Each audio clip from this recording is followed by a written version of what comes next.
2010 жылы урматтуу сот, мен ошо по существу айтайын, биз көп эле кафеге барганбыз. Биз кафеге күнүгө барчыбыз. Күнүгө түштө, кечинде барчыбыз. Бирок мен ошо Базаркуловдун жанагы берген конкретный көрсөтмөсү боюнча айтайын. Базаркуловду мен биринчи жолу ГКМБнын тергөө үчүн кабинетинде очный ставкадан көрдүм. Ошондо Шыкмаматов да бар болчу, биз Абамада жолукканбыз. Ошондо баарыбыз абет кылып отуруп, мен, Өбүрөк Чиркеевич, Дүйшөн Тезекбаевич, Кубатбек Калбекович бар экен имишпиз да аны боюнча. Мен ошондо Базаркуловго айттым. Ай, Азат, сен жаш эле жигит экенсиң, мен сени интернеттен массалык маалымат каражаттарынан тааныйм. Ушу кантип калпайтып атасың, ушу бир кызмат үчүн ушинтип ушуга бардыңбы? Качан болду эле андай окуя? Эмне калпайтып атасың десем, ал колун шалап, жерди карап, тердеп кургап, эчтеге да унчукпайт. Анан тергөөчү тыят, антип суроо бербей, антип эмтеди. Анын да антип айтканга акысы жок болчу. Анан Базаркуловга мен суроо бердим. Суроо барбы деп, мен суроо бердим. Атамекен фракциясынын жыйынында мен анда келбей калам, бирок телевизордон көргөм. Ал туруп Өбүрөк Чиркеевичтин суроосун айткан. Өбүрөк Чиркеевич, мен сизди биринчи жолу бет маңдай сиз менен мына фракциядан көрүшүп атам. Мен эч кандай Атамекен партиясына тиешим жок, мүчөсү эмесмин. Массалык маалымат каражаттарындагы маалыматтардын баары жалган. Мен сиз менен биринчи жолу фракциядан маңдай тескери сүйлөшүп атам. Сизди мурун сыртыңыздан гана мындай билчүмүн, көрчүмүн деп. Ошентип айтпадым белең. Не бир жерден калпайтып атасың десем, жер карайт, унчукпайт. Анан сыртка чыкканда мен күтүп туруп 10 мүнөттөн кийин ал чыкты. КППнын жанынан жолуп алып айттым, ай, Азат, сенде мындай уят барбы? Эртели кеч жооп бересиң да. Мыйзамдын астында билесиңби, калпайткан үчүн жооп берет. Эртели кечпи жооп бересиң десем, байке, мен үй бүлөм бар, балдарым бар. Мени булар кыйнашты. Мындан да жаман көрсөтмөлөрдү бер деп айтышты. Өбүрөк Чиркеевич алганын көргөм деп айтты. Шыкмаматов бар болчу, мунун да тиешеси бар бол деп айт деп кыйнашты.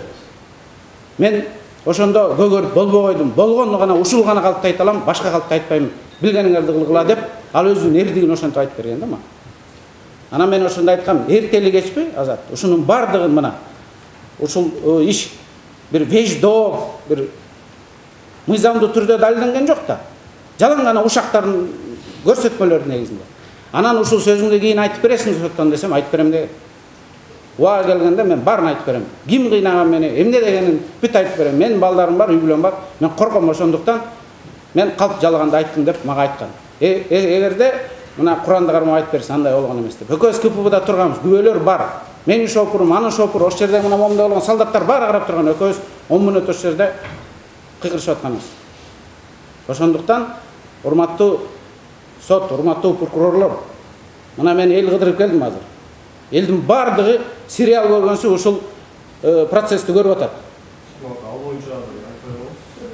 Кандай айтпай болуш керек? Бул жерде процессте кандай булга иш болсо, истинага жетиш керек.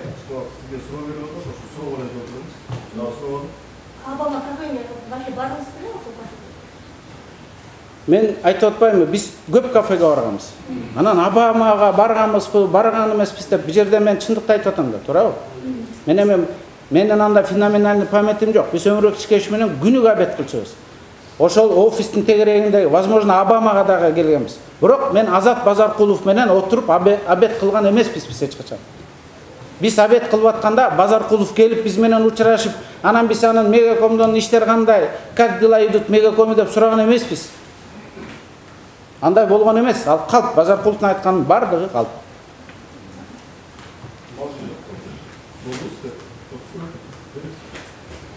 Айтсаңыз,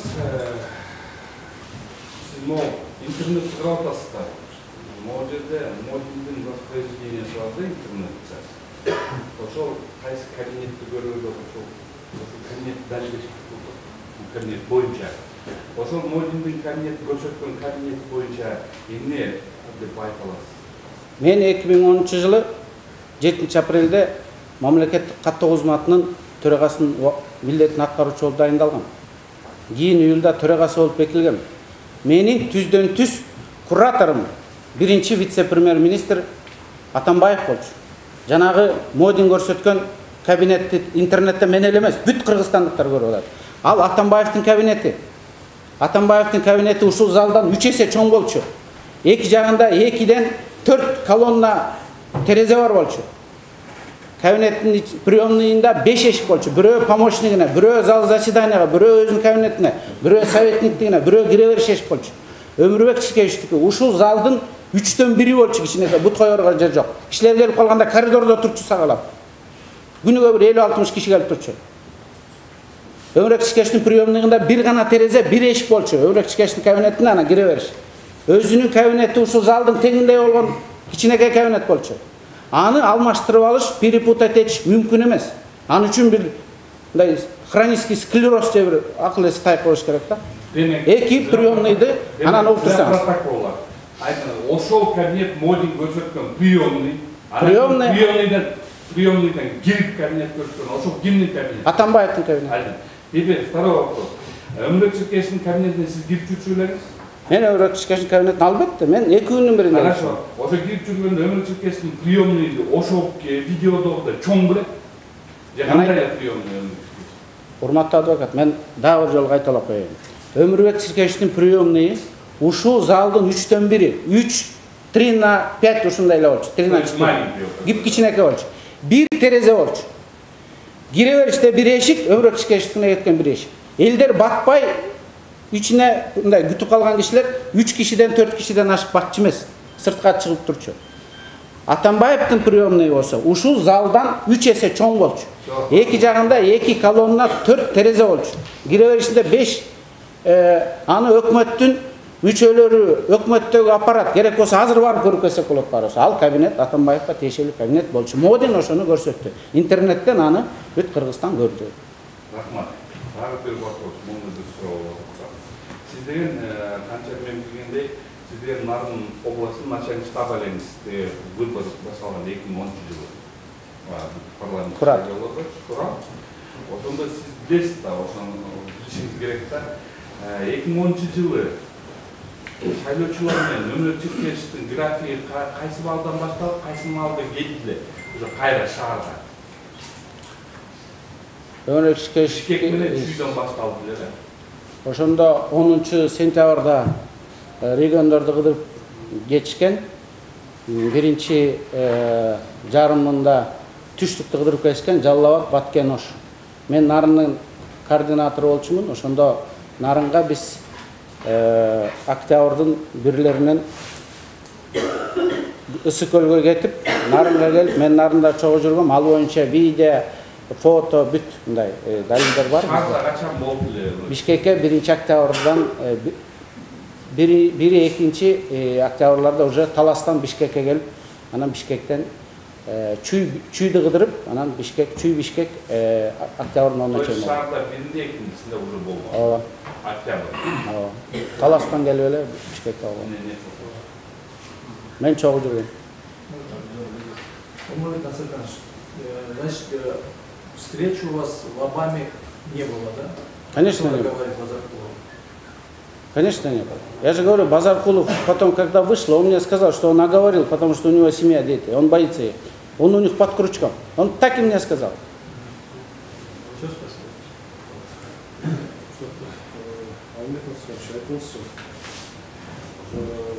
Буга чейин турган бүгү мурунку депутат Абдрахманов менен Атамекен фракциясы менен Өмүрбек Чикеевич ошол Безбаевич менен мамиле кандай негизи? Кандай болчу анан кандай болуп калды? Негизи, урматтуу судья, суракка алып атканда подследственныйдан, свидетельдерден, силер деле сурап атпайсыңарбы? Неприязненное отношение барбы деп. Абдрахмановдун жеке эле Өмүрбек Чикеевичке эмес, бардыгыбызга неприязненное отношение бар болчу. Ошондуктан ал тергөөдө жана келип, сразу тергөөчүнүн допросунда мына иште бар. Сразу ошол суроодон башташ керек болчу. Неприязненное отношение бар эле, бар, все. Значит, сенин заинтересован экенсиң деп аны унутпаш керек болчу. Анткени ал внутрипартийный дискуссия, внутрипартийный ар кандай баягы талаш тартыштан улам, аны неприязненное отношение барыбызга бар болчу. Ошондуктан ал байма-бай сандан санга көрүнгөн калпты кесип айтып жүргөн. Тияктан көргөн, бияктан көргөн муккам депчи. Так что Обамадагы ал да Обаманы айтып атабы. Абдрахманов. Жоқ, ал Сіз сұрақ жоқ. Такташ үчүн беришим керек. Обаманы айткан жок, ал жанагы $1 миллион жөнүндө уккан ошо суроо улантып аткан да. Сиз мисалы ошону кезде депутат болуп жүргөндө ушундай маалымат уктуңуз беле? Мен уккан эмесмин. Абдрахмановду бизди очный ставка кылганда Абдрахманов айтты да. Очный ставка эми делода силерде бар да. Мен аны бирөөдөн укканын кишимдин эсинде жок. Мен укканымды эле айтып койсом, өзүм акымда мен депутаттымды айта берем да. Ушинтип айткан. Мына делода деле бар болуш керек. Анан ал укканын айттым деп өзү айтып атат да. А так Абдрахмановдун ошол комиссияда, жогорку кеңештеги сүйлөгөн сөздөрүндө, прессада, биздин даже партиянын пресс-службасынын видео архивинде да бар, биз азыр табабыз. Абдрахмановдун мен бирөөдөн уккам, кимден укканын билбейм деген жерлери бар. Уккам, слух. Ушак. Анан ошол ушакты делага тиркеп, ошону далилдеп Кыргызстанга бүт прокурорлор уятталып атат.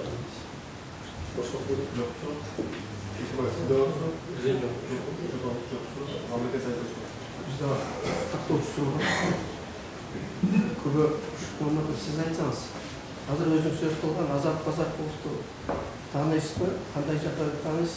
Жана ортоңуздарда кусаматчылык мамилелер жокпу? Базаркулов менен эч кандай мамиле дагы жок. Аны тааныбайм дагы, бирок ошол массалык маалымат каражаттарында Базаркулов Атамекен партиясынын мүчөсү экен, анан Атамекен партиясына жакындыгы бар экен деген маалыматты биз да угуп жүрчүбүз да. Бирок мен аны мындай сизди мына биринчи жолу көргөндөй, Жохангирди биринчи жолу көргөндөй, мен Базаркуловду биринчи жолу следственный кабинетинен очный ставкадан көргөм. Ошондо жер карап, колун мынтип ушалап, көзүмдү тике карай албай койгон. Адамды каратып туруп эле калп айтышага да кыйын болсо керек. Эшикке чыкканда жанагынтип айткан, мени тергөөчүлөр кыйнашты, үй бүлөм бар. Мен булардан байке, я у них на крючке деген. Ошон үчүн я дал ложные показания. Они хотели выбить с меня показания еще похлеще деген. И кийин айтып берем деген убага келгенде, если вы мне гарантия дадите. Ортоңуздарда кусаматчылык мамиле жок? Жок, каяктан болмок. Сиз бул Эми бар. Siz 2017-жылдын 4-апрелде көздөштүрүү жүргүздү, сиз Базаркуловдун ортосунда. Ошол жерден сиз бул жерде протокол турат, мына сиздин колуңузда. Бул жерден Базаркуловду мен тааныйм, бул Альфа Телекомдун генеральный директору деп эле сымырлады. Көздөштүрүү тергөө амалы башталган учурда эле сиз тааныгансыз да. Туура. Мына мен Жохангирди тааныйм, прокурор. Көрдүм деп атасыз, а протокол боюнча сиз аны тааныган адам. Сөздүн маанисине туура мындай маани берсеңиз, мен тааныйм деген сөз, мамилем бар же таанышмын деген мындай көрүп жүргөм. Мен мына Жохангирди интернеттен таанып калдым. Популярный болуп кеттиңер барыңар. Мына сизди дагы тааныйм, прокурорсуз. Бирок мен сиз менен мамилем жок, сизди адам катары биринчи жолу мындай бетме-бет деп коет Кыргызда. Бетме-бет маңдай тескери көрүштү атам. Ошондой мааниде турат. Анан эми Базаркуловду жанагынтип Атамекенге жабыштырып атса, анан кантип анан мен сени тааныбайм, мен бул адамды биринчи жолу көрүп атам деп калп айтмагыла. Сизге суроо. 2017-жылдын 14-апрелде тергөөчү Бейшенбаев тарабынан Базаркулов экөөңүздөр ортоңуздарда көздөштүрүү тергөө амалы жүргүзүлгөн.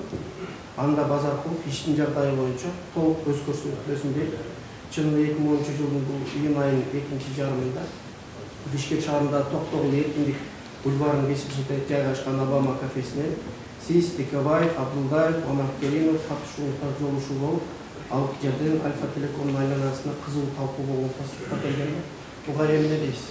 Актоо ретинде айтып. Буга Базаркуловдун бул көрсөтмөсү мен жалган деп айтам. Ал эми жана мени кыйнап булар жаздырып алышты дегенине мен ишенем. Мунусуна ишенбейм. Мунусу калп. Сиз Өмүрбек Абдрахмановду тааныйсызбы? Таанысаңыз кандай жагдайда тааныйсыз? Ортоңуздарда кусаматчылык мамиле жокпу? Мен Өмүрбек Абдрахмановду 2005-жылдан бери тааныйм. Аны жакшы тааныйм. Сырын да жакшы билем. Аны менен кусаматчылык деген эми бар да. Ал жалганчы, ал калп айтат, ал ушак таратат. Ал пайгамбар жашына келип Кудайдан коркпой калп айтып жүрөт. Сиз азыр көрсөтмөңүздүн башынан баштадыңыз. Бул Обама кафеси тууралуу. Обама кафеси кайсы жерде даректе жайгашкан, сиз билесизби? Обаманы билем. Кайсыл даректе жайгашкан? Токтогул эркиндик. Сиз Мажор кафеси жөнүндө маалыматыңыз барбы? Бар. Мажор кай жерде жайгашкан Мажор кафеси? Шопокова, Московский, Токтогул. Сиз Мажор кафесинде жолугушуулар болду беле? Ал жөнүндө эмне айтып аласыз? Мажор кафесинде биз Өбүрөк Тишкеевич, Дүйшөнкул Тезекбаевич, мен жана башка партиянын активдери болуп өтө көп барчыбыз. Ал офисинин жанында салкын, биз көп барчыбыз ал жерге. Дайым барчыбыз. Анан кайсы бирин сиз мындай айтып атасыз? Сиз ошол жерден Бир 100 жолу барсак керек, мисалы үчүн да. ошол жерден бул Текебаев, Чотонов, бул Абдрахмановдор менен жолугушуулар болчу эле. В том числе и Абдрахманов менен дагы отурган күндөр болгон. Анда айтсаңыз, аталган иш боюнча тергөөчү маалымат турган. Күбө Абдрахманов экөөңүздөрдүн ортогуңуздарда 2017 жылдын 29 мартында көздөштүрүү тергөө амалы жүргүзүлгөндө, анда Абдрахманов жогоруда биз сөз кылган Мажор кафесинен Текебаев, Чотонов өздөрүнүн катышуунда жолугушуу болгон. Жана ал жерден Россия бизнесменине алынган 1 миллион АКШ доллар тууралуу кептери болсо ал жерден келишпештиктер жаралганын көрсөткөн да. Буга эмне деп айтасыз? Бул жөнүндө сиз айтыңыз. Ал маалымат толугу менен башынан аягына чейин жалган. Анан өзүңөр деле элестетип көрсөңөр, мына кафеде, ал Мажор деген кафени эми өзүңөр урматтуу судья. Мажор деген кафе ушундай болгон, уютный кафе, кичинекей. Кабинкалары ушул менен момундай, ортосунда 10 сантиметр. Бир жерде сүйлөшкөнүң, бир жердеги посетительдерге угулат. Бармен бар, кичинекей, ошон үчүн барчыбыз ал жерге Мажорго, кичинекей, уютный. Анан ошол жерге отуруп алып, миллион доллар деп ушу сөз болмок белем, мисалы үчүн да, логика боюнча. Ал Абдрахмановдун ошол калпы. Ошон үчүн калптын казаны кайнабайт деп коет эмеспи? Шүбегедей болуп чыгып калат бат эле. Анан бир суроо бар. Сиз мына айтып атасыз, Базаркулов менен көздөштүрүү тергөө амалын жүргүзгөн мезгилде мына ошол жерден эле мага ушул берген көрсөтмөлөрдүн баары жалган экендигин тастыктап айтып берди деп атат. А сиз эмне үчүн ошол тергөөчү ошол жерде бул Базаркулов эгерде чынында бул тууралуу жалган көрсөтмө берсе, протоколго толуктууларды киргизип суроо берген жоксуз. Бул азыркы мынагу көздөштүрүү тергөө амалынын протоколу боюнча сиз ал жерден бул боюнча өзүңүздүн позицияңызды билгениңиз, бунун себебин айтсаңыз. Ошол жерде протокол толуктуу киргизген жоксуз. Базаркулов менен көздөштүңүз. Ошол жерде сиз айтты деп атасыз. Түшүндүрүп берсеңизчи. Мен сиз пункт коюп уктуңузбу? Урматтуу судья. Урматтуу судья. Мен мындай дагы бир жолу шашпай айтайын. Биз очный ставкадан чыккандан кийин Базаркулов калып калган. Мен аны 10 мүнөттөн мына записти текшерсеңер айттым го кыргызча эле. 10 мүнөттөн кийин КППнын жанынан күтүп туруп, анан ал чыкты. Ана мен басып келдим, "Эй, жаш бала экенсиң. Кудайдан коркпойсуңбу?" деп. Анан ошондо жанагынтип айтты. "Байке, я у них на крючке, они меня давили, они просили меня дать еще хуже показания. Я сказал, я врать больше не могу, вот то, что наврал, это вам хватит, делайте, что хотите", дегенде они от меня отстали деди. Кийин айтып берем деген. Дагы айталайын, дагы бергиле суроо, дагы айталып берем. Ушул айтканын, Базаркуловдун айтканы, ушул сөзүн эмне менен тастыктай аласыз? Өзү күбө, экөөбүз гана болгонбуз, башка күбө болгон эмес. Экөөңүздөрдөн башка эч ким жок. Бирок экөөбүздүн сүйлөшүп турганыбызда ошол жерде КППдагы балдар, менин шоопурум ошол жердеги оперуполному 15 мүнөт турганбыз да. Ошонун баардыгы көргөн. Эгерде айтса, анан кийин Базаркулов көрөсүңөр, өзү деле айтып берет. Ушундай болгон деп.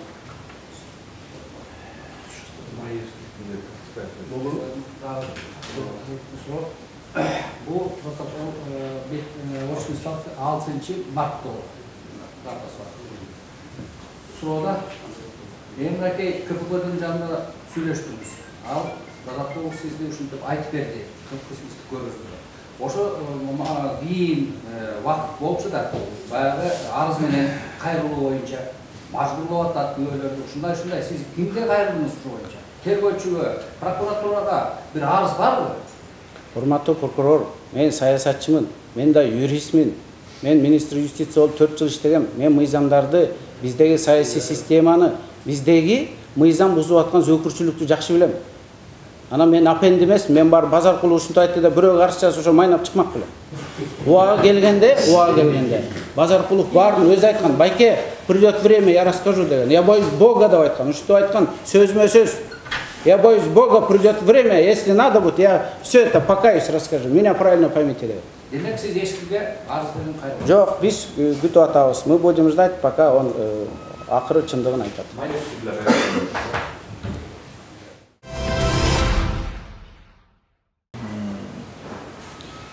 13 май боюнча айта кетсем, ал Кыргызстанда бир оор күндөрдүн бири болгон. Түштүктө Жалал Абадта ошто обул администрацияны басуу алуулары башталган. Биз ошон үчүн күчөтүлгөн режимде иштегенбиз. Бизде маалымат болгон, убактылуу өкмөттүн мүчөлөрүнүн баарын Бакиевдер снайпер жалдап атат деп, биз ошон үчүн күнү-түнү деп иштегенбиз. График болуп айта кетсек, күндөгүдөй эле Өмүрөк Тиркеш 7:30 жумуштан, үйдөн чыкчы, 8-де жумушка келчи. Ошо onun үчүн эстесем, ошо 8-де келип Роза Исаковнага кирип, андан кийин 9:30-10 Хаятка кургул столго барган. Андан кайра өкмөткө келип, обед учурунда үйүнө обедке келген. Экилерде Роза Исаковнада убактылуу өкмөт мүчөлөрүнүн экстренный совещание болгон. Түштүктө басуу алуулар боюнча. Андан кийин өкмөттө болуп 5 или 6-ларда Пинарада конституционный совещаниеде болгон. Аякта 9-дарга чейин болгон. А жерден чыгып өкмөткө келип овальный залда чогулуш өткөргөн эсимде. Үйүнө бир 12:01-де барган. 12:01-де биз ошакта сутка калганбыз да утура кайтарып.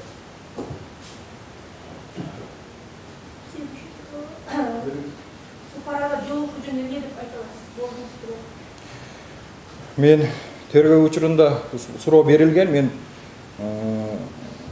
ал убакта көп нерсени эстеген эмесмин. Кийин бизде охранада жүргөн Мирлан Жамалидинов менен сүйлөшкөндө ошол көп нерсени эстедим. Ошол августтун 25-26 аяк жагы болчу. Биз штабта шайлоого даярдык болуп аткан. Өмүрөк Тиркеш чыгып айтты. Азыр Супарага барабыз, балдар даярдагыла деп. Как раз приемныйда Сакен Барбашев и Эмиль Темиров отурган. Мен балдарды алдын ала жибердим. Андан кийин чыгып чогуу Сакен Барбашев и Эмиль Темиров бардык биз. Барганда Талант Мамед Каримов тозуп алды. Өдө жакта бир таш үйгө бардык. А жерде бир орус бар экен, бизнесмен деди. Ошо төртөө кирип кетти. Талант Мамед Каримов кирип чыгып атты. Ошол киши уюштурган экен бит обедти. Кийин сураштырсам, ошол киши Маевский экен. Обед бир саатка созулду. Кайра келатканда Өмүрөк Тиркеш мага айтты: "Нурбек, сен даярдан, жакында Кремльге барабыз, командировкаңды даярда" деди. Чынында ошондон бир 2-3 күндөн кийин биз Москвага учуп кеттик. Москвага учкан тууралуу бир айтып, учтуңуздар, бардыңыздар? Барган. Москвага барганбыз. Москвада сентябрдын баштарында учканбыз Бишкектен депутатский менен. Барганда бизди ошол эле Талант Мамед Каримов менен Супарада көргөн орус бизнесмен тосуп алды. Раматылык Эркин Жумабаевич 2 жардамчысы менен тосуп алды. И Кыргызстандын поселкесинин жигиттери тосуп алды. Ал жерден чыгып, орус бизнесмендин машинасына отуруп, поселкеге барып жайгаштык. Ал жерден чыгып, Госдумага депутаттар менен жолукту, Өчкеш. Түштөн кийин кечигебиз деп чыгып, поселкеге келип, кийимдерди алып атканда айтып калышты, тиги жана орус бизнесмен кире кеткиле деп атат, чай ичип кеткиле деп атат. Аяка кирип, bir 30 minut çay içip şaşıp çıktı. Бирок пробкага болуп калып, ошондо биз скоростной поезд менен кеткенбиз. Аэропортко убагында келгенбиз. И как раз бип менен учканбыз биз обратно. Мен Талант Маматкериев менен чогуу учкам. Ал өзүнүн пландарын айтып келди мага. Орус бизнесмен досу Кыргызстанга чоң инвестиция алып келип атат. Супарада биз Өчкеш менен жолукканга чейин Алмаз Шашенич менен жолуктурдук деп айтты. Азат Базаркулов дос экен, азыр зам болду. Кудайым буйрса техникалык өкмөт менен сүйлөшүп атабыз, башчы болот деп айткан эсимде. Бишкекке учуп келдик. Ал өз жолу менен кетти, биз өз жолубуз менен кеттик. Андан кийин кайнашкан жокпуз.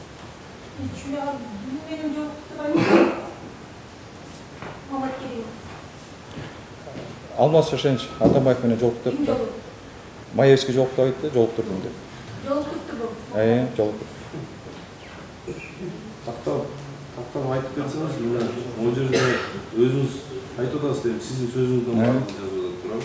Я устроился в СГУ 9-го управления ГКМ Кыргызской Республики охранником. В связи с чем меня распределили к Текибаеву в качестве личного телохранителя и старшего группы его личной охраны. В 2010 году в июле у Текибаева было примерно 15 человек личной охраны. Все сотрудники СГО Кыргызской Республики, деятельность которых я руководил. Тура. Тактап беретин айтып кетсеңиз, ошондо сиз 9-чу ГКМдин 9-чу управлениясына официалдуу түрдө документ тапшырып 3 айдан кийин приказ чыккан. Приказ чыгып тура. Могу жерде айтып атпайсызбы, меня распределили деп. Кто вас распределил? Эми начальство распределить этет. Биз өзүбүз суранбайбыз. Сизден сырткары 10-15 личный охрана, распределить личный охрана бар. Ушул балдардын аттарын, фамилияларын эсте аласызбы? Нурлан Жуманалиев менин напарнигим, Талант Исаев, Рыскелдиев Урмат, прапорщиктерден фамилияларын бербейм. Айбек, Нургазы, Рустам, Руслан, дагы Болот, Талант, Данияр деген балдар болду. Айтып кетсеңиз, азыр сиз күн убагытын точно так айтып кетип атасыз да, кайсы күнү кайсы жерге барганыңызды, түшкө чейин кайерде болгонуңузду түштөн кийин. Супара боюнча кайра айтып кетсеңиз, сиз ошол болуп аткан встречаны өзүңүз лично кирип угуп турдуңузбу, же кандай болдуңуз, каякта турдуңуз? Биз Супара боюнча биз Өчкешти киргенден кийин биздин иш кирбейбиз да, биз алардын иштерине кийлигишпейбиз. Биз эшикте турдук. Ал Маматкеримов көбүнчө бизде авангардта иштеген, жаныбызда жүргөн Мирлан Жамалыдинов деген бар. Ошол менен көп сүйлөшүп кеттик, мындай тааныштык бар. Сиз ошондо болуп аткан встречаларды катышкан эмессиз да? Жок, мен катышкан эмес. Биздин жумушта биз коопсуздугун карайбыз. Биз эмне тууралуу сүйлөшүп, жок, сөздү угасызбы? Жок, укпайбыз. Өмүрөк Черкеш жаман көрөт андайды. Айтып кетсеңиз, мына Россия Федерациясына барганбыз, ошактан Россия бизнесмендери тосуп алган деп айтып атасыз. Силерди кантип тосуп алат? Бир машина менен тосуп алабыз, 2 машина менен, же кандай процедурасы?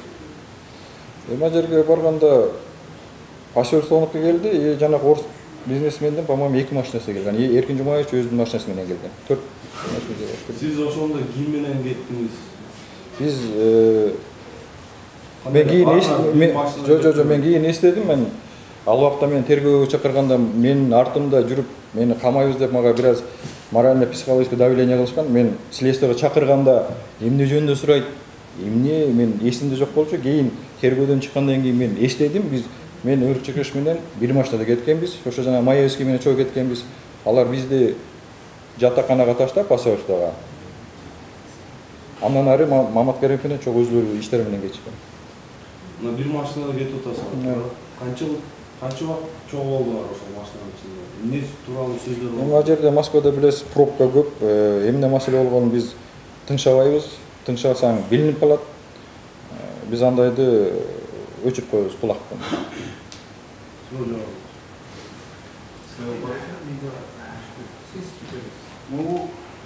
Маевский менен качан тааныштыңыз? Мен Маевский менен тааныш эмесмин, урматтуу прокурор. Мен мындай, мен ошо биринчи эсимен чыгып калыптыр, унутуптур мындай.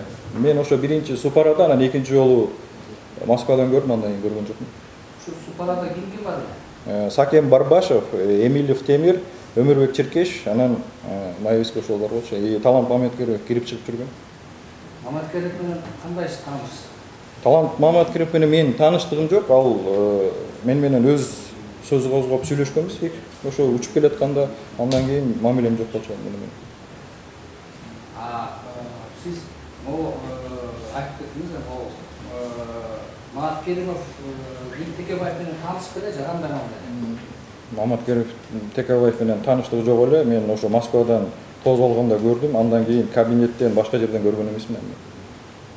Значит, биринчи жолу Супарадан көрдүңүз? Мен биринчи жолу Супарадан, экинчи жолу Москвадан көрдүм. Ошондон кийин экөөнүн байланышканын көргөн жоксуз? Көргөн жокмун. Абдрахманов менен качан, кайсы жерде убакта абдеси ким менен Текебаев менен бузулду? Эмне себептен бузулду? Ошону айтып бериңизчи. Кайсы убакта, канча? Это мен кыш болчу ошо. Кыш ошо мен февралда ошо мен энди газетадан окугам, ошо бир делегация келген орустардан. Өмүрбек Абдрахманов да келип кирип бир 15-20 мүнөттө эшикти качып алып кеткен. Россиядан делегация келгендер, кайсы делегация, эмне делегация? Мен анда охранада болчумун, мен полномочияма кирбейт. Көрдүңүзбү орустарды? Көргөм, ооба. Маевский бар беле? Жок болчу. Модин бар? Жок болчу. Модин менен таанышсызбы? Жок, мен аларды интернеттен, Модин интернеттен көрдүм да. Таанышсыз? Жок, тааныш эмесмин.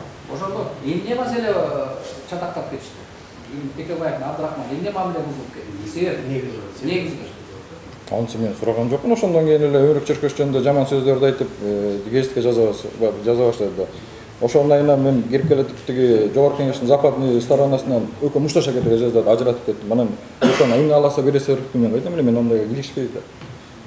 Текебаев айткан жок беле? Ошкеш мага эчтеке айтпайт, бизде андай жок. Ошкеш эме көздөн карап билебиз, биз эме точно айтабыз да биз. Чотонов менен таанышсызбы? Чотонов менен таанышмын, ооба. Кандай мамиле? Чотонов. Сондай байке сыяктуу эле, министр болуп иштеген МЧСте, посол болуп иштеген. Июнь коголаңында вертолет менен жүрүп бунт помощь ташыганбыз. Ошол ресимде. Супарада бар беле? Супарада жок болчу. Москвада бар беле? Москвада да жок болчу. Барган эмес. Барган эмес. Көргөн эмесмин.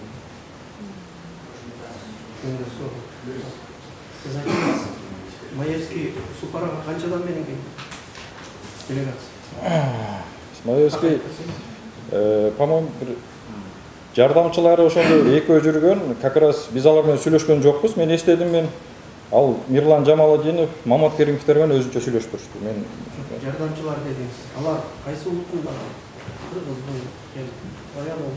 орустар жанагы. Ооба. Аты жөнүн билбейсиз. Аты жөнүн билбейм, биз алар менен сүйлөшкөн жокпуз.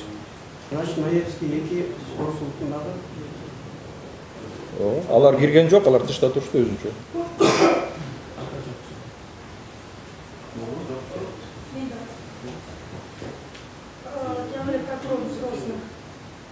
Siz 2010 yılı 12 May'da akça törüp işletçiniz bile de bekir işletçiniz. Biz ал убакта бекер иштечүбүз. Биз идея үчүн иштечүбүз биз. Пока приказ. Йоо, биз кийин келдик. Биз акча алган эмес эч кимден. А жерде балдардын баары акча алчу эмес. Жашоо жакшы болот деп эле иштечү бар. Супарада, эс алып отурганда Маевский өмүрөк чикешин Маевский экөө эшикке чыгып өзүнчө сүйлөшүп турду. Жок, кирген боюнча чогуу чыгышты, биз чогуу кеттик ошол жерден. Сиз Москвага барганда Маевский кабинетине чогуу кирдиңиз беле? Киргенбиз биз Куршат экен, чай ичип 30 мүнөттөй болуп чыгып кеткенбиз. Ошол жерде Маевский менен өмүрөк чикешин акча тууралуу сүйлөшкөн болдуңуз беле? Ал жерде сүйлөшкөн убакыт болгон эмес, потому что биз эмеге аэропортко шашып атканбыз. Бирок болгондо деле укмак белеңиз? Жок, укмаган эмесмин. Жок, эгер акча жөнүндө сүйлөшсө, сиз жанда турдуңуз белесизби? Эми жанда эле турдук, эми акча жөнүндө толтура кишинин көзүнчө сүйлөшпөйт.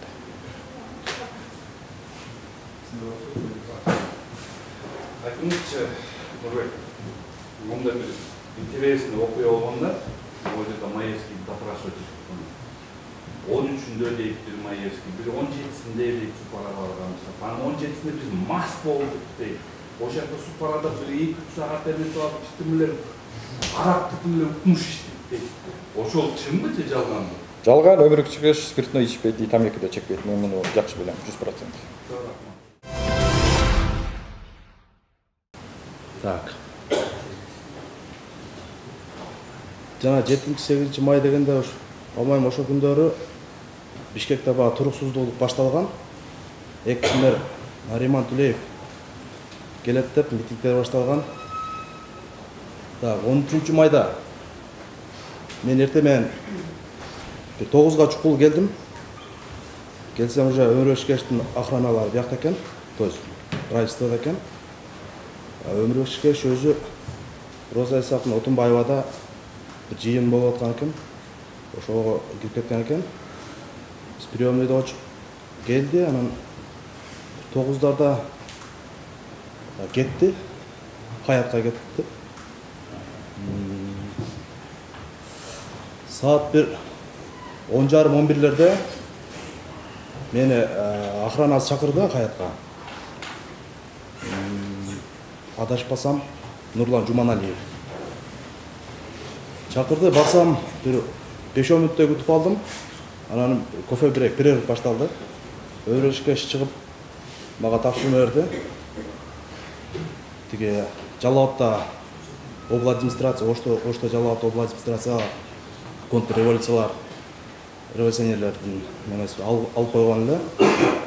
Чакырышты, то есть ошол боюнча өрөшкө чакырып Бишкектеги жердештерибиз, туугандарыбыз Талас байке, Себек байке, Өскөн аке и Сүйүн акелерди чакыр. Келсиндер саат бирлерге келсиндер деп чакырдым. А мен ошондон кийин өрөшкө тапшырма бергенден кийин Каяттан кетип, кайра убакыт өтүп кеттим, Дом правительствага келдим. Saat 1:30 экилерге чукул биз ал кишилерди ошо топтоп, мен ал кишилерди топтоп өмүрөк чикешке киргиздим. Бат эле сүйлөшүп бат эле болду.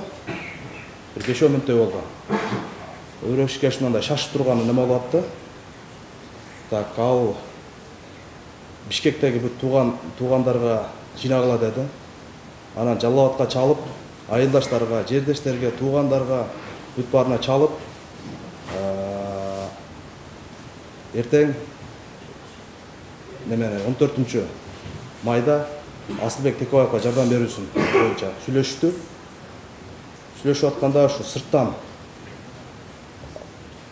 Жомарт болуш керек. Жомарт өрөшкеш срочно Отунбаевга чакырды деди. Өрөшкеш чыгып кетти. Анан биз ал жерде калып, ошо кишилер менен эле калып, ошо жердештерди, туугандарга бүт чалып аттык. Анан кечкиге сүйлөшүп отурган болдук. Кечкиге бүт бул жердеги Акмандык, Базар Корондук жердештери бүт баары чакырып, ошо аварийный зал бар эле, ошо жыйнаш керек болду. Вот ошол жерге жыйнап аттык. Примерно saat 5'lerde өмүрөк чикеш немеге кетти. 5'ten өтүп болуш керек. Пинарага.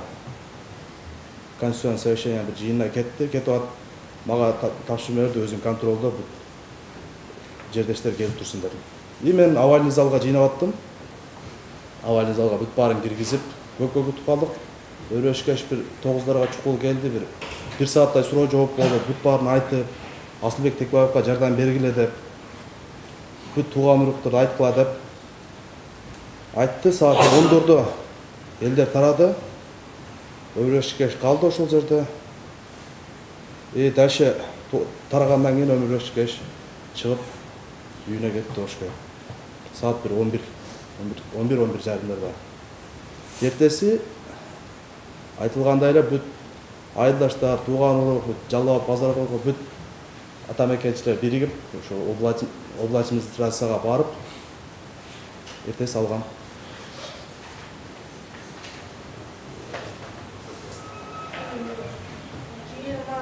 21 dekabr 2010 yılı emniyet ayıptırıyor. Так, 21. 20 декабрда 22 декабр Өрөшкештин тууган күнү. Ошол кезде мында кабинетке бастырып келип эле мында Өрөшкешти куттуктап коелу деп. Эми ошол маалда баягы кызмат сурагандар көбөйгөн да. Бияка киргизип, баяка киргизип кой депчи.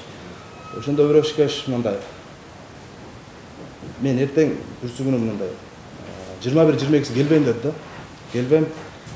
Мен айттым Өрөшкешке, тек сизди куттуктайбыз деп атат. Не дейм, не кылыш керек? Десе мен келбейм. Эч ким келбесин, куттуктабай эле койсун деди. Вот ошо өтүп 21 келген жок. Мен эсимде аябай мындай көп чалуулар болгон. Өрөшкеш келбейт деп не болгон. Особенно вот аппарат президентадан чалышкан. Алар Өрөшкешти издеп чалышкан. Кечинде убактылуу өкмөттүн бир жыйыны бар беле ушундай да. Издеп чалышканда мен Өрөшкешке чала албай, охранасына айттырып, бир 2 саатка чейин байланыша алган эмеспиз да. Көрсө ошо убактылуу өкмөттүн акыркы жыйыны болгон экен, өзү таратуу боюнча.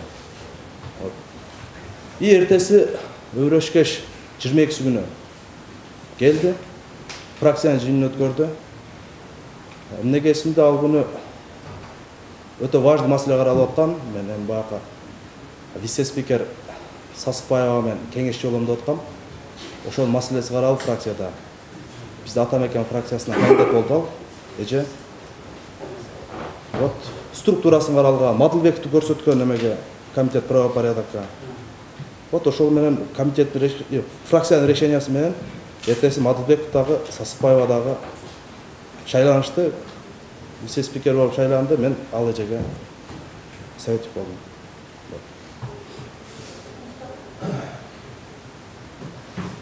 Жоксу? Калыс бир нерсени айтсаңыз. 2010 жылында 13 майында эске алсаңыздар, Текебаевдин иш графиги жөнүндө эмне деп айтып беребиз? Именно график боюнча 13 майда. Мен жана айткандай эле график. 13 май неме болчу да мындай. Өтө татаал күндөр болчу. Мисалы 12 май айттым го жанагы. Түлеев келет деп митинг болду. Кечинде Атамбаев форумда элдер жыйналып митинг кылды жанагы. Айтпады эле катаниялер боюнча анан темир эмес жыгач генерал деп кылдыктады. Вот ошол күнү да. 13 күндөр эми өтө татаал күн эле да ал күндөрчү.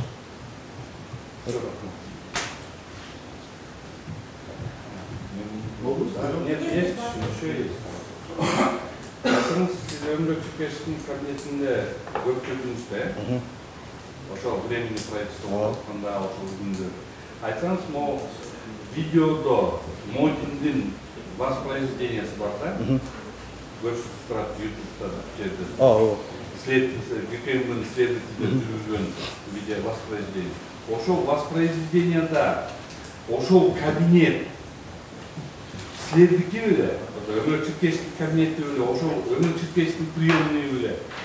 Жок, ал кабинет ошол кездеги убактылуу өкмөттүн биринчи орун басары азыркы президент Алмазбек Атамбаевдики эле. Восточный жагында Отунбаев отурчу, күнбатыш жагында ошол азыр видеодо көрсөтүлгөн биринчи замдын кабинети Атамбаевдин кабинет. Атамбаевдин кабинети. Эми дагы бир нерсени айтыңыз. Силердин кабинет кандай эле? Ömür Çükkeş'in кабинети кандай? Кичинекей беле, чоң беле?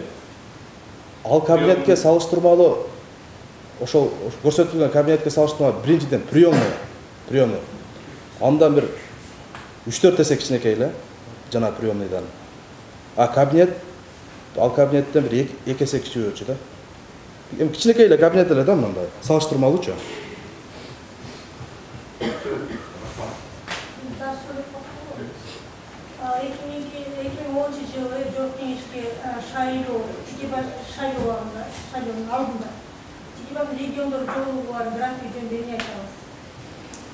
Так, сентябрь.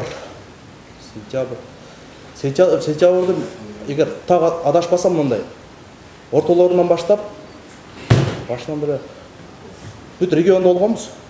Бүт региондо мен өзүм жанында болгом. Бүт регионду кыдырганбыз немеге чейин. Шайлоого бир 2-3 күнгө калганга чейин. Да, шайлоодо деле ушундай өрөшкөч немеде болду эле. Ушу немеде болгонбуз. Региондо болгонбуз. Да, Бишкек чүйдө.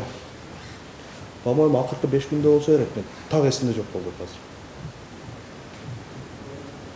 Бирок негизи болду. Сентябрь, октябрь региондордо болгонбуз. Бүтүрө кыдырып.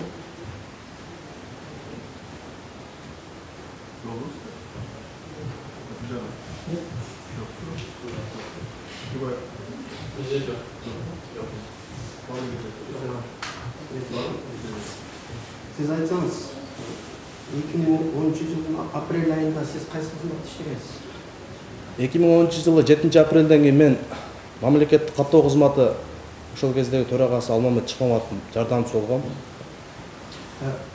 Кимдин буйругу менен табылып алынгансыз? Чыкмамат Алмамет Насырканович ошо эмеден кийин алмашык кылып өзүнө чакырган, потому что мен 2006 жылдан бери ушул кишилердин жанында жүргөм. Ушуларга жардам берип, өз сунуш кылды, мен ал жакка кирип калдым. Сиз жогоруда сөз кылып жаткан Өмүрбек Абдрахмановду тааныйсызбы? Тааныйм. Кандай чакырасыз? Так, ал бизде Атамекен партиясына депутат болуп шайланган 2010 жылы. Абдрахманов менен ушу Текебаевдин ортосунда аба кечипиздик деп чыкканда сөздү айтып атпайбы? Бул боюнча эмне билесиз? Так. Ушу шайланып келгенден кийин 2011 жылдын баштарында примерно январь-февральдарда бир урушкан уккам, мен көргөн эмес, уккам. Ошондон баштап эле гезиттерде жамандап эле ар укла сөздөрдү айтып эле. Уруш эмнеден чыккан? Уккан эмес. Жок. Сиз Маевскийди тааныйсызбы? Жок. Сиз бул кылмыш иши боюнча кылмыштын алкагында тергөөдө көп суралдыңыз беле? Ооба. Ошол суралган ушу көрсөтмөңүздү толук менен колдойсузбу тергөөдө? Колдойм. Жок, тергөөдө. Тергөөдөгү берген көрсөтмөңүз. Эми тергөөдө ал күнү мындай шашылыш эле болуп калган мындай. Даже мен бат эле болду. Бир 5,5 сааттай күтүп отуруп, бир жарым сааттай тергөө болду. Ал жазып берип эле тааныштым, кол коюп бер деди, кол коюп бердим. Эми негизинен ал жерде неме жок болчу мындай. Жок, тергөөдө Берген көрсөтмөңүздү. Мен азыр так эсимде жок да ошол немедегичи. Окуп берсеңиз мен. Жок, тергөөдө көрсөтмөңүздү сиз эми өзүңүз бергенсиз, билесиз да. Мана Ооба. окуп отуруунун кажети жок, ошол көрсөтмө протоколун. Маевскийни тааныйсыңбы деди. Тааныбайм дедим. Так, Абдрахманов боюнча ошо Абдрахманов мен даталарынан бирден адашым мүмкүн. Бере турган суроомда бул тергөөдө берген көрсөтмөңүз менен азыркы бул соттук өкүмдү берип аткан көрсөтмөңүздүн айырмачылыктар болуп атат да, ошон үчүн мен сизге бул көрсөтмөңүздү колдойсузбу деп суроо бердим. Бул жерде Почему? Потому что когда зачитает, пускай он не зачитывает и говорит, что у вас скажет. Мындай деп көрсөтмө бергенде азыр Өмүрбек Абдрахмановдун 2014 жылдан тартып Текебаевди күнөөлөп айтып жаткан сөздөрү боюнча эч нерсе билбейт, бере албайт. Мындан тышкары азыркы учурда массалык маалымат каражаттарында чыгып жаткан Маевский жана башка сүйлөп жаткан адамдарды мен тааныбайм. Аларды мурда көргөн эмесмин. Жана Текебаевдин бирөө да акча алган же маалыматты жана түшүнүгүм жок. Мен Текебаев мен болуп жаткан жолугушууга катышкан эмесмин, жана эч нерсе билбейм.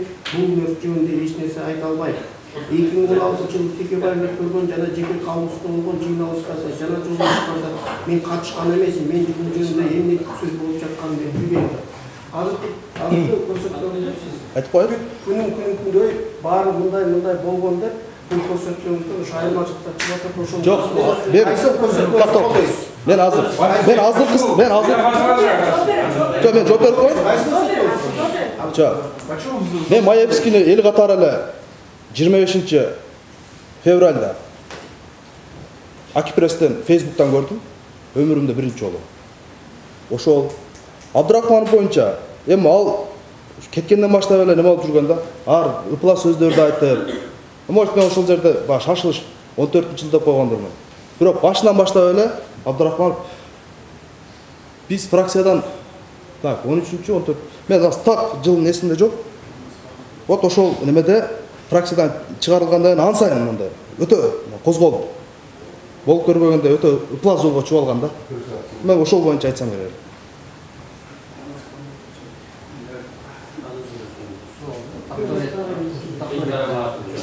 Биринчиден сиз айтыңыз азыр гос регистр иштедиңиз. Ооба. Кандай байланыш Текебаев менен Агул менен кандай байланыш бар? Кандай ошака? Так, мен калдыңыз. Ооба. Текебаев менен кандай ошону айтып бериңиз. Мен 2006-жылдан бары 2006-жылдан баштап ошо Өмүрбек Чиркешевич, Алмамет Насыркановичтер менен ошо немеде жогорку кеңеште стажер катары мындай жүрдүм. Ошол кезден баштап өтө жакшы неме болгон үчүн кийин штаб ачылып партияныкы шайлоо болбой өтпөй калгандан кийин.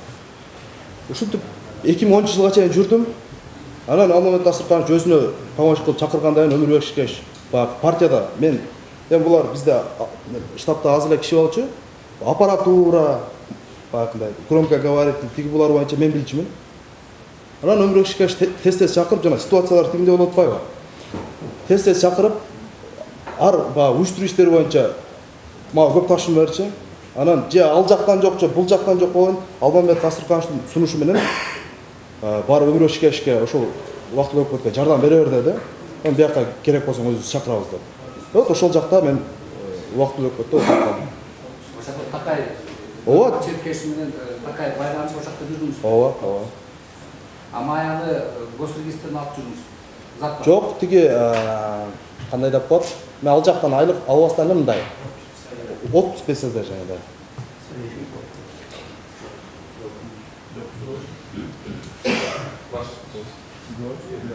Ваше, у меня одна просьба сделать замечание уважаемому прокурору, потому что разногласий не было, и товарищ прокурор специально вводит в заблуждение здесь это.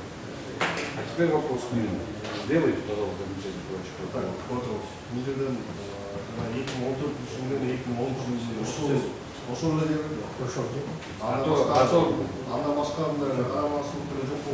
Но сізден протоколду айтып баштадыңызда, бұл протокол туралы же тура емес деп айтып баштадыңыз.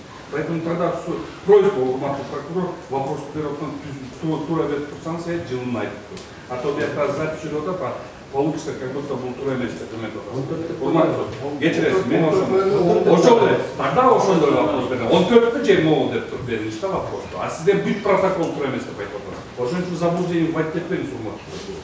Эми бир суроо моңда. Жана айтып атасыз. Мен сизге айтып атам, просто бир эле сурайм, ошол боюнча. Абдрахмановдун өзүнүн негизи пикири Текебаев Өмүрбек Чиркешевичке, анан Атамекен партиясына кандай эле? Ал Өзүнүн пикири да кандай эле? Өмүрбек Чиркешевич менен мамилеси ошо немеден кийин, шайлоодон кийин өтө бузулду. Өмүрбек Чиркешевич эле эмес, бүт ошо фракциянын депутаттары менен бүт эле урушуп талашып эле ушундай болуп жүрдү. Мисалы мен вице-спикер Сасыкбаева мисалы мен кийин ушу немеден кийин непосредственно иштеп калдым. Бүт баары менен мамилеси начар болчу.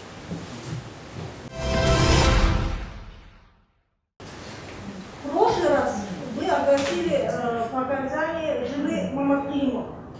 Хотя в законе прямо оговаривается, что то есть оглашать только в тех случаях, когда невозможно. Явка, суть невозможно, во-первых. Во-вторых, если он уклоняется от дачи показаний. И третье, если его показания раздят. Вот 3 случая. Первый раз огласили, мы промолчали. Но сейчас, опять же, нет доказательств, что они уклоняются от явки в суд. И нет никаких доказательств, что они не могут прийти. Как можно огласить? То есть это прямое нарушение закона. Это указано федеративного закона, что обязательно только 3 случая. Все эти 3 случая не показывают. Поэтому само ходатайство, я считаю, незаконно. Правильно. Ваша честь, я вообще поражаюсь самому судебному процессу, который у нас на сегодняшний день идет. Интересная ситуация складывается. Со стороны прокуратуры идет прямое нарушение всего законодательства, а суд почему-то этому потакает. Интересно получается. Вот сейчас мой коллега четко озвучил 294 статью. Пожалуйста. 294 статье все есть. Мы в прошлый раз... Давайте. Вот. В прошлый... Оглашение на суде показаний потерпевших свидетелей, данных предполагающих средств, а также восстановление звукозаписи, их показаний видеозаписи, киносъемки допрос допускается к ходатайству в следующих случаях. При наличии существенных противоречий между этими показаниями и показаниями данных свидетелей. При отсутствии в судебном заседании потерпевшего или свидетеля по причине исключающей возможности его явки в суд. При отказе их от дачи показаний. Где написано? Мы в прошлый раз грубо нарушили уголовно-процессуальное законодательство, когда по просьбе прокуратуры вы зачитали именно показания жены Мамонтова. Вы, уважаемая прокуратура, всегда просит зачитать. Для чего? А чего они боятся? Пускай придут, это же их свидетели. Пускай дадут все эти показания. А почему они не дают эти показания? Пускай дадут эти показания. Теперь время доказывания лежит на ком? На нас? Время доказывания лежит на них. Свидетели материала дела – это их свидетели. А если это их свидетели, будьте добры, представьте, почему мы должны идти все время на поводу прокуратуры? Ваша честь. Мы сейчас будем тоже обращаться во многие организации, которые дадут оценку вот этим нарушениям. И именно нарушением прокуратуры и судебного заседания. Ваша честь. Я прошу данное ходатайство не удовлетворять, не зачитывать. Они должны здесь допрошены. А также ходатайствую о том, чтобы допросить тех, которых мы в прошлый раз зачитали, их опять повторно вызвать на работу. Можно еще добавить, извините, можно?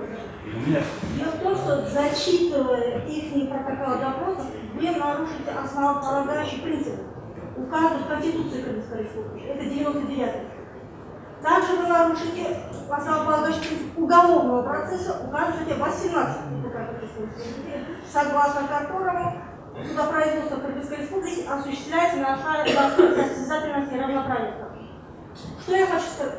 На следствии следователи могли задать им вопрос. Тогда ни меня, ни Афиджанова, ни Хасанова там не было. И вы хотите ему сейчас зачитать. А у нас тоже есть вопрос. А почему вы должны их зачитывать, а мы оставили без вопросов? Мы тоже хотим выявить некоторые обстоятельства. И поэтому мы считаем, для того, чтобы именно обеспечить равноправие сторон, чтобы не зачитывали только ответы на вопросы, которые задавал следователь, прошу не нарушать закон, дать нам тоже возможность задать наши вопросы. Может быть, они давали показания и не знали о некоторых обстоятельствах, которые мы хотим напомнить, чтобы они ответили нашу пользу, может другой нам скажет. Поэтому считаем, что их участие обязательно. Сөзсіз аталған ойларды жақсы керек, болмаса біздің қолымыз олысты түрде бұзылады. Мына Сөркул Бакиров 10 жылдағы мемлекеттік мүлік министрлігінің штат хатшысы бұл жерге шақырмай отыр. Адвокаттар тура айтты, тергөө аларға өзіңіз сұраушы. Біздің башқа тұрған сұрауларымыз бар. Ушул жерге келген чөрлөгөмөн некеле суроо берет. Акционерлердің жиналып шақырттырсың, эң үчүн шақыртыңар десек, жергиликтүү атчар үчүн шақырат. Бұл менің милдетім болды. Начальнигім указание берсе, бермесе де мен азы да ошоны жасамадым. Бир суроо бердим. Модиндин же башка бирөөнүн кандидатурасын келтиребиз, караганыбыз жок деп. Биздин бизге аракетибиз Абдулдаев бизге көрсөтмө берген эмес. Мен өзүм жасадым, жасамапмын ошону деп айтты да бул жерде. И Бакиров келсе де ошондой суроо берсе ошентип айтты. Бакировду атайын алып келбей коюшту. Коркуп атат деп. Анткени биз бере турган суроолорго алар кандай жооп бере турганын бүгүн айдан ачык болду. А тергөө башка суроо берген. То есть биз кантип чындыкты сиз мен чындыкты бул жерден чындыкты таба алабыз эгерде биз аларга суроо бере албасак. Мына аты аталган күбөлөрдүн менин көбүн тааныйт. Үмөталиев Кыргызга белгилүү бизнесмен, министр болгон, Исаков министр болгон, Сатынды Бакитаева өмүр бою жогорку кеңеште иштейт. Ал да мындай абдан мындай аккуратный, мындай обязательный мындай айтсам чукап келе турган адамдардан да өмүр бою ошол жерде иштеп ушундай. Ваша честь, спасибо, я ждал долго этого ответа, целую 10 дней я ждал, пока этот ответ получил. Ну, наконец, дождался. Тогда у меня новая задача. На сегодняшний день свидетелями со стороны обвинения, те, которые якобы боялись, Моркин, Маевский, они закончили. Практически все нет. Они не боятся. Наши свидетели, которые будут заявлены, и вы удовлетворили это ходатайство о разрешении наших свидетелей, они не боятся. Они хотят прийти и говорить все, как оно было. Поэтому, Ваша честь, у Хикибаева Теркевича, у Чотонова, у стороны защиты есть очень интересное предложение, чтобы все-таки средства массовой информации освещали данный проект. Все свидетели, которые были со стороны обвинения, они уже допрошены, им уже бояться нечего. Исполнение того постановления следователя в отношении Маевского, оно исполнено. На сегодняшний день я вижу, что нету ни одного какого-либо ограничения в том, чтобы разрешить средствам массовой информации вести видеосъемку. Потому что нам это необходимо, важно. Вот как до этого наш свидетель, как свидетель Шахмаматов сказал, что весь народ видит, все равно идет трансляция. Поэтому чего бояться? Потому что у нас был такой прецедент, так как я являлся тоже одним из защитников Нарымбаева Даниила Ильича, в этом же Первомайском суде сначала не разрешали, потом прокуратура сама заявила ходатайство, чтобы разрешить видеосъемку, потом разрешили видеосъемку. То есть прецедент был. На сегодняшний день никаких проволочек нет, никаких оснований нет для того, чтобы отказать в том, чтобы здесь средства массовой информации ходатайствуют о том, чтобы допустить к участию, в процессе, чтобы средства массовой информации озвучивали и показывали все, что творится в нашем мире. Поэтому в этой просьбе прошу не отказать в ходатайстве и прошу удовлетворить данное ходатайство. Никакой аргументации со стороны прокуратуры не было. Ваше решение было в том, что так как боятся присутствующие свидетели со стороны обвинения, они боятся, вот это была ваша аргументация. На сегодняшний день этой аргументации нет. Вы, уважаемый суд, вы опять идете на поводу у прокуратуры и гособвинения. В связи с этим, Ваша честь, я вам еще раз заявляю отвод. Потому что вы должны отвестись от этого дела, потому что прокуратура на нас давит. Я это вижу. Потому что вы всюду удовлетворяете ходатайство прокуратуры. Наше ни одно ходатайство не удовлетворяете. Почему? Потому что вы считаете, оно не аргументировано. Здесь сидят кандидаты наук, юристы, зам генерального прокурора сидят. Отец Конституции, можно сказать, доктора наук сидят. А здесь вы удовлетворяете показания прокуратуры. Ну почему такое неравно? Поэтому, Ваша честь, я отвод вам заявляю еще раз.